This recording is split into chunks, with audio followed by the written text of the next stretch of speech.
Strong winds across multiple areas of Alaska. This is video from Midtown Anchorage where the gusts peaked to 46 miles per hour. Major damage and widespread power outages like we saw in last week's storm have not surfaced. The strongest gusts were seen in Palmer, which peaked at 82 miles per hour as of about 5 this evening. We'll check in with meteorologist Bailey Braun on the first alert weather day to look at the impacts ahead and the large amount of snow coming down in southeast Alaska. But first, Charlie Fellows was out in Palmer today where the winds were difficult to deal with. I'm here at windy and wild Palmer Municipal Airport where for the second straight weekend the wind is howling. Last weekend that manifested itself in terms of widespread power outages and other damage. Pilots here taking precautions, literally tying down their planes to the concrete here, their moorings, to prevent them from tipping over or blowing away. That's how strong it is, and that's the risk you run being outside in the valley right now. From Palmer Municipal Airport, Charlie Fellows, Alaska's news source. The biggest weather impacts this weekend continue into tonight. Bailey Braun joins us now to tell us the details. Bailey? Thank you, Michaela. Yeah, overnight we saw quite a bit of snow into southeast and specifically for Juneau, where we measured about 7 inches as of this morning. Around noon is when we measured that.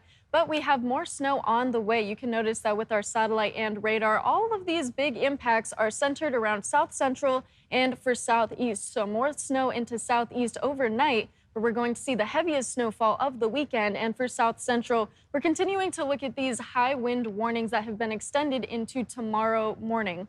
Now, for these strong winds as of today, you can already see those strong impacts in areas like Anchorage, where we've seen gusts up to 60 miles per hour, and even into Seward, where we've seen 43 miles per hour. But Valdez and Palmer are still the windiest areas that we've seen for South Central. But over in Southeast, we're seeing some of those strong winds as well at 47 miles per hour in Ketchikan.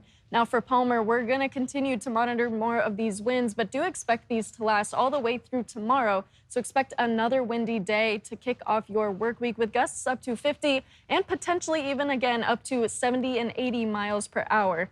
Now for southeast, where we're focusing on the biggest impact, that heavy snowfall into Juneau. So as we look ahead, most of this heavy snow is going to roll in overnight tonight, but that's going to last all through Monday. You can already see by Monday at 3 p.m. That's when even more of the snow begins to push through central portion of the Panhandle. So we're going to see between 8 to 18 inches in some of these areas, such as Juneau and even into Petersburg. So brace for that heavy snowfall pushing into Juneau. Right now you can see all of that heavy snow on the ground, and that's pretty fresh snow as well, with these temperatures dropping significantly over the course of the next few days. But for tonight, more of that snow is expected. Another couple of inches overnight tonight, and then another several inches for tomorrow. So it's going to be a lot of snow by the time that Tuesday rolls around. But into the interior and western Alaska, sunny skies are ahead with those colder temperatures awaiting, and this is going to continue all the way through tonight and tomorrow.